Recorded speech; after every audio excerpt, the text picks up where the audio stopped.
Welcome to The Source, where we combine the headlines with in-depth conversations with the newsmakers themselves. Sitting in for Pinky Webb, I'm Ria Tanwat Cotrillo. Today on the program, a lawmaker wants tougher sanctions against hoarders, smugglers, and profiteers in an amended Anti-Agricultural Smuggling Act.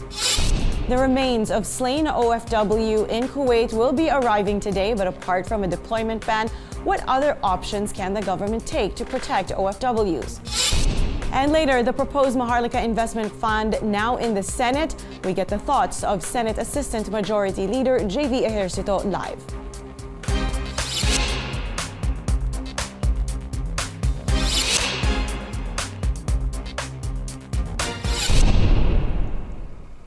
A lawmaker has filed a measure to impose strict penalties against traders involved in hoarding, profiteering, and cartels of agricultural products. The bill seeks to amend the Anti-Agricultural Smuggling Act of 2016 to include the creation of an Interagency task force on economic intelligence. The task force will be co-chaired by the Departments of Agriculture, Trade, and the Bureau of Customs. Security forces will also be among the members. Let's go straight to the source of the story, Senator JC Ejercito. Senator, good morning. Thank you for joining us. Hi, Ria. Good morning. Good morning to all our televiewers in CNN. Now, Senator, you have a bill seeking to amend the current anti-agri smuggling law. And in your bill, you want to consider hoarding, profiteering, and cartels of sugar, corn, poultry, pork, garlic, onions, carrots, and fish, among others, as economic sabotage. Now, why the need to widen the scope and have these very stringent provisions?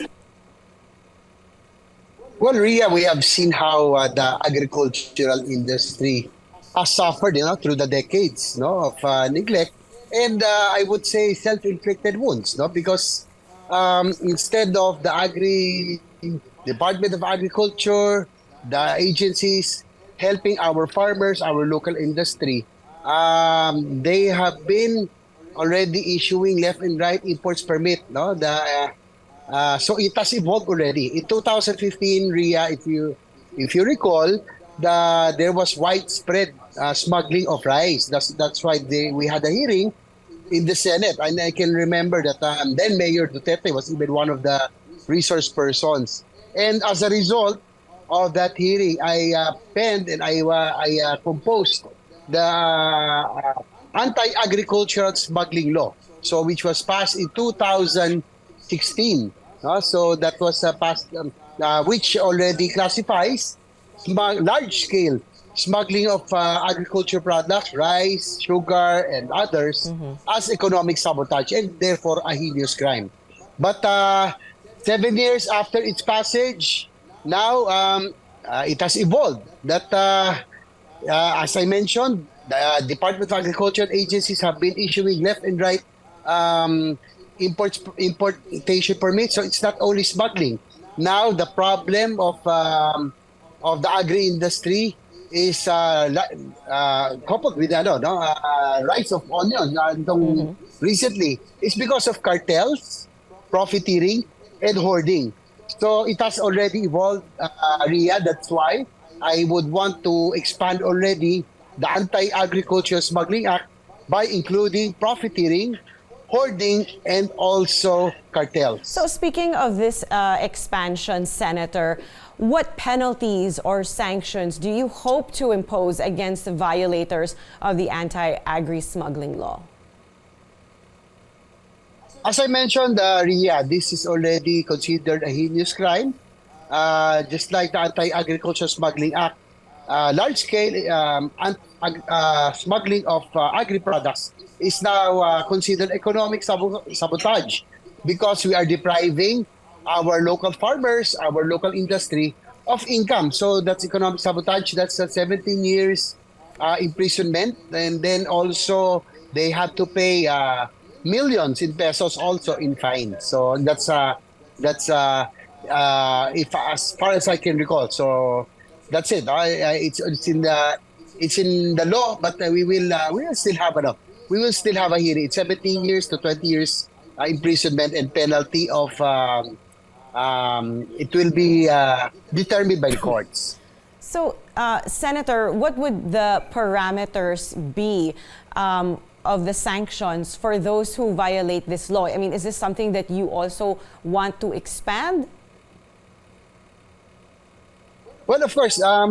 Then Ria, we will of course consult and have the different stakeholders in once we already have the hearing on the expansion of this Anti-Agricultural Smuggling Act. Then we will determine so that the end in view, Ria, is really for us really to be food sufficient, no? Our food sufficiency program, and we have to really protect our farmers, at all costs.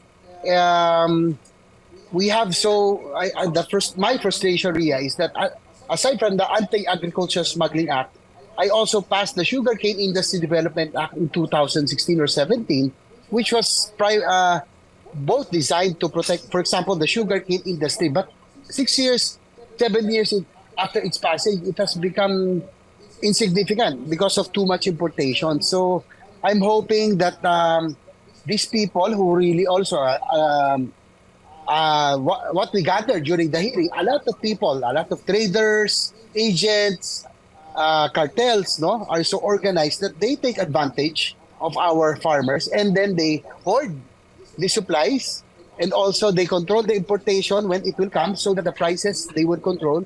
So it's really plain and simple profiteering, Rian. And there's a lot of problems that the Department of Agriculture has to really fix, and I'm glad that the President is still there. Sana naman mahiya na itong mga agencies, mga heads of agencies, na it's the President himself heading the department, and we have to fix this department. We have to target food sufficiency and lesser imports and strengthen our local agriculture industry. So that's the aim and view of this expansion of the Anti-Agricultural Smuggling Act. Yeah. Senator, I'm sure you recall very recently the issue of flight attendants bringing home onions, and you questioned the Customs Bureau for going after them when they can't even control the big-time smugglers. Do you think violators should go scot-free when they've clearly broken the law? Meaning, should the law discriminate between big-time and small-time violators? Ria, the intent of the law that I passed, because I was the principal author, is large-scale agricultural smuggling. So this, the case of the flight attendants, they are only for personal consumption. And, dapat nga mahiya na tayo that flight attendants are balikbayans. Instead of bringing chocolates, fruits, whatever other products from abroad like shoes, perfume, they are now bringing onions, and that speaks of the state of our agriculture industry. And I really feel bad for the flight attendants because they were. If I got the report, Ria, it's 2 kilos, 3 kilos, the most probably 1.5 kilos. It's really for personal consumption. Again, a reminder to BOC officials there in the airport, our target is large-scale anti-agricultural smuggling law. I am so disappointed because they had to do this to the flight attendants who were just bringing all of this for their families. Hindi nga sila makahuli ng big-time smuggler. Alam naman nila. Ilang taon na ito. Di ba? They are playing blind. Nagbubulag-bulagan sila. Tapos itong mga flight attendant na nagdala ng ilang 2 kilos. Sorry, but that is not the intent of the law. Again, the intent of the law is large-scale smuggling of agriculture products. Right. Senator, I believe under the current law, large-scale agri-smuggling is considered as a value of 10 million for rice and 1 million for sugar, corn, pork, poultry, garlic, onions, carrots, fish, and cruciferous vegetables. Are you looking to lower these amounts as you amend and expand the law? Well, we will see. Depends on what the stakeholders would recommend, what the officials, what the other stakeholders, the agri-industry, and all those involved in this industry. So whatever the recommendation is, then we will make the necessary adjustment. So probably I would consider also lowering it so that those really involved in large scale, even siguro, if you can lower to 5 million, as long as you are involved in agricultural smuggling, no, then we will consider it as economic sabotage.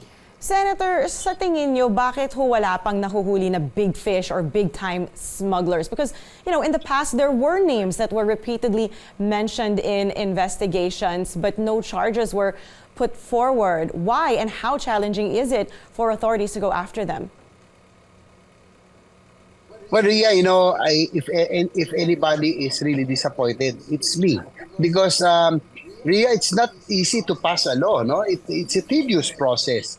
And our intent really of passing the laws that passed, Anti-Agricultural Smuggling Law, Sugarcane Industry Development Act, was to protect and strengthen our local agri-industries. But what did the DA do? What did the agencies do?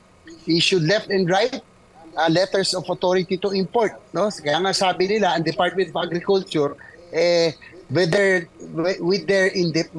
dependence and knack for importation, dapat Department of Agriculture, importation, di ba?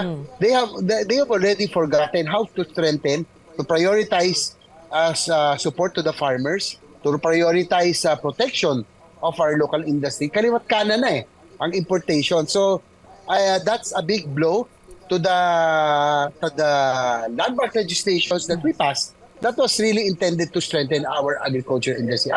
And Ria, as you mentioned, these agencies know who these people are.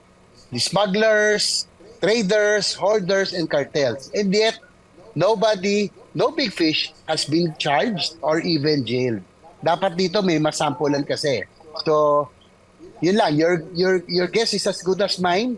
Mukhang may nagbubulag-bulagan, may nagpapalabo ng mata, na intention. Imposible na, 6-7 years, wala pa rin tayong big-time smuggler that has been jailed. So you're saying, Senator, that you just said that, that people within these agencies know who the importers are or the smugglers. They know who the cartels are. So then we're saying that there's a conspiracy among government offices and smugglers. Yes, there is. That's why the need, Ria, that's why I think there's really a need to amend this law to include already hoarders, profiteers, and traders, no? Those who really take advantage of our farmers. And if you recall also, during the time the Senate President Soto, he already made this expose naming all of these cartels, smugglers. But until now, nga pa rin tayo, no? No one has been, there is really a conspiracy, and it's an organized conspiracy, Ria, no? And the sad thing, based on the testimonies of the farmers, that sometimes as high as 8 layers, from agents, mga ente, to the traders, to the cartel, as high as 8 layers daw yan. That's why they buy onions, for example, in Mindoro at 8 pesos to 15 pesos, and they sell it here in Manila in 500, 600 pesos per kilo. My God. So there's really a lot of things to be done here, and I'm just glad that the President is at the helm of the Department of Agriculture. Sana lang, mahiya naman itong mga officials, no? Huwag naman na pahiya ni Presidente, no? We have to fix our local agriculture industry for food sufficiency because of anything can happen with the war on Ukraine. Pag nawala ang importation, we have to be food sufficient. Ria. That's true. Now, another point in the proposed bill is the creation of an Interagency Council on Economic Intelligence. Can you tell us what will the role of this council be exactly, and how would this council work in ending the smuggling? Well, yeah, because in the Anti-Agricultural Smuggling Act, we concentrated so much on smuggling only, no? But now, as I mentioned, it has evolved already. So that's why there was a need to include profiteers, cartels, and hoarders. And likewise, the BOC is the only agency that was tasked in. Sometimes they ask for support from other agencies, but this time around, I so that there will be no excuses. It's not only the BOC, the DA, the OJ, NBI, PNP, and even AFP probably.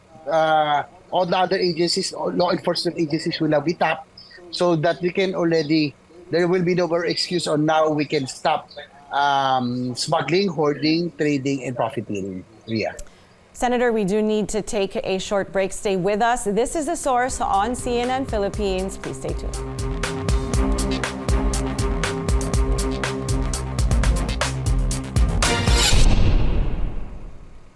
You're watching The Source on CNN Philippines. I'm Ria Trillo. Our source today, Senator JC Ejercito. Senator, welcome to the program once again. So we're changing topics now.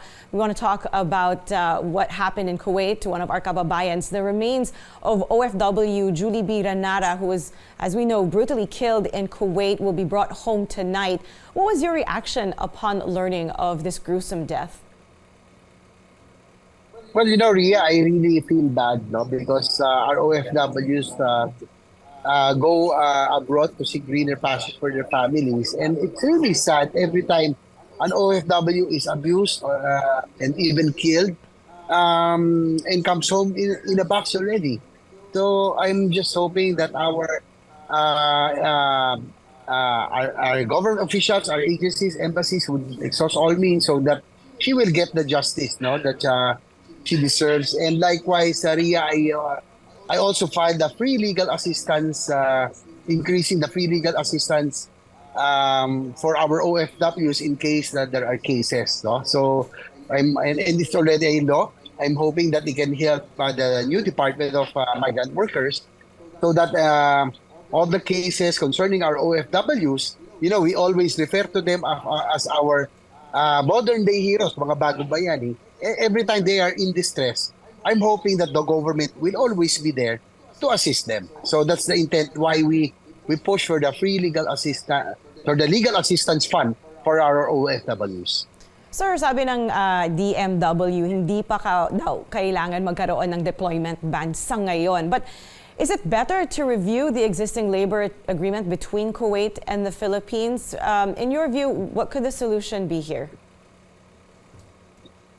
Yes, Ria, because it's not the 1 or 2 or 3 times already that our OFWs are subject to abuse and sadly being killed in Kuwait. So I would think that I recommend that our agreement or our deployment of our OFWs to Kuwait be reviewed already because they didn't have the best experience, no, in as compared to other countries. So there was a commitment before that it will change, but now with this happening again, it's really sad, Ria, no, that again our OFWs really sacrifice a lot. They battle loneliness, boredom, everything, to being away from their families, and then they come home in a casket. It's really a sad sight, Ria. So I personally, I think that it's not the first time this happened with Kuwait. No, it has happened a number of times. I'm hoping that it will be reviewed and talk to the Kuwaiti government again for the commitment, just in case. But I think it has to be reviewed already. Yeah, definitely happened far too many times. But the problems just aren't in Kuwait for our OFWs. Sinatarget na rin ang mga kababayan natin ng mga scammers sa Southeast Asia, namely in Myanmar, Cambodia, Laos. What is the government doing? Is the government doing enough to protect the workers recruited to go to these countries? Well, Ria, the reason why we passed the creation of the Department of Migrant Workers specifically so that now there is a full-fledged department that would really look into the welfare and the safety of our OFWs. And I'm very confident that with the Secretary Tuts Ople there at the helm, she is the perfect person for the job. But again, Ria, this is a new department. It will have its challenges. It will make some adjustments. It will have its birth pains, no doubt. But I'm sure that in the long run, the creation of this department will be able to cater more and really look after the welfare of our OFWs. And I hoping that they would be able to use also the overseas legal assistance fund as we increased it to about a billion or 2 billion so that our OFWs who are in distress can feel that the government is there to support them in case that they are in need. Now, Senator, I'd like to talk about the Maharlika bill. As you know, it is the senator's turn to study the proposed Maharlika Investment Fund. Do you have any personal concerns or fears about this fund? Ria, when I first heard about the Maharlika Fund, and they will sort and they included the sources as like GSIS and SSS fund, I was against it because Ria, I filed a similar bill in 2018, but things were different then. No, this was pre-pandemic, Ria. The Philippine economy, the world's economy was so much better. The dollar reserves was higher.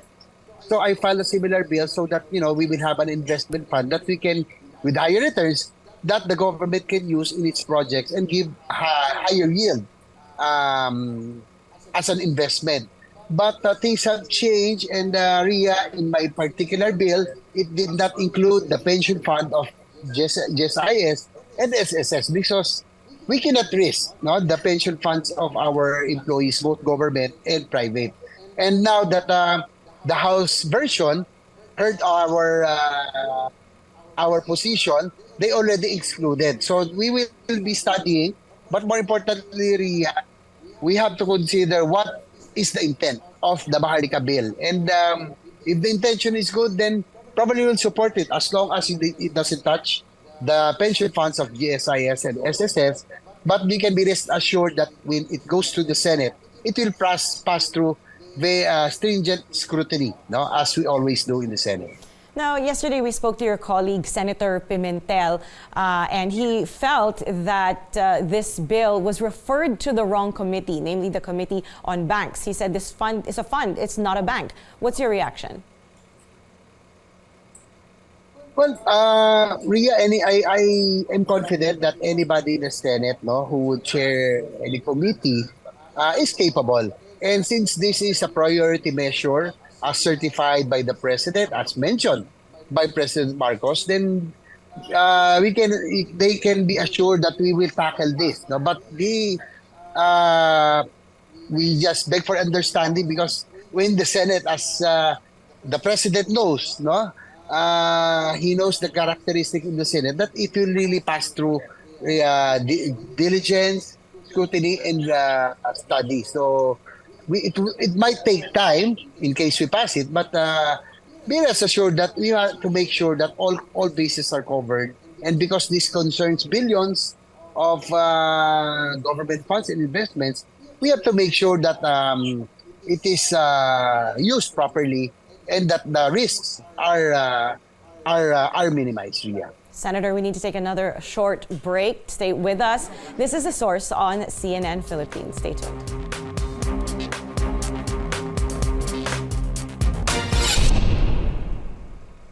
You're watching The Source on CNN Philippines. I'm Ria Tanwat-Cotrillo. Our source today, Senator JC Ejercito. Senator, welcome back to the program. Now I want to shift the conversation to POGOs. There have been 4 Senate hearings on POGOs. After all of that and all the information that came to the surface, are you supporting calls to permanently ban POGOs? Well, Ria, first of all, the POGO hearings was an offshoot because of the different crimes that has occurred the past year concerning POGOs. But according to Senator Bato, who chairs the chair of the Public Safety Committee, is that, right after the police, we have to give credit to our police and other law enforcement agencies. After they really increased visibility, there was almost zero, except for the recent one, that they were able to control only the situation. And most of these crimes were perpetuated because of these illegal POGOs that have sprung up. Ria, I am not really for POGO, but I am just concerned that with the abrupt calls for the abrupt stoppage of the industry, that there are about 40,000 workers, no, of POGO, Filipino, Chinese Filipino and Filipino workers involved in the POGO industry. There are about 1 million square meters of leased and rented space of the POGO industry, and also not including the housing, no, that they are leasing or renting. So in my position, I believe that a gradual phase out or a transition period of about 2 to 3 years until we can find alternative livelihood and employment for our Filipino workers who are working in the POGO industry, and also to soften the impact on real estate and other businesses related to POGO, Ria. So more of a slow phase out because of, as you said, the possibly significant economic impact banning all POGOs would have on the country. When we spoke to your colleague, Senator Win Gatchalian, he had a slightly differing view. He said, yes, there are thousands of workers being employed by POGOs, but only a fraction of those are Filipinos. And as to government revenue from POGOs makes up maybe only 1% of total government revenue. What do you have to say to that, sir? Well, again, Ria, I am not for POGO, but first of all, those illegal POGOs causing all of these or are connected to these crimes and causing disturbance, they have to be out as soon as possible, immediately. And again, I am not for POGO, but I propose a gradual phase out, maybe a year, 2 years, or 3 years. Then probably we can have a compromise, so that we can, or that will give us, or that will buy time for us to be able to find alternative jobs for the Filipino workers. No, they have increased number of Filipino workers recently, and the legal POGOs who are here are now employing more Filipino workers than these mainland Chinese workers. So, and also being chairman of the Committee on Housing, of course, I'm also concerned on the effect of the sudden or the abrupt stoppage of this industry, that on the effect on the industry in the retail and the leasing, in the rental and the leasing of houses and condominiums. So I am not for POGO, again, Ria, but I am for gradual phase out, so that we can soften the impact on the businesses, and more so in the employment of our Filipino workers. All right, Senator, thank you so much for giving your time to The Source this morning. That was Senator JC Ejercito. And thank you for joining us here on The Source. Sitting in for Pinky Webb, I'm Ria Tanwat Cotrillo. You're watching CNN Philippines.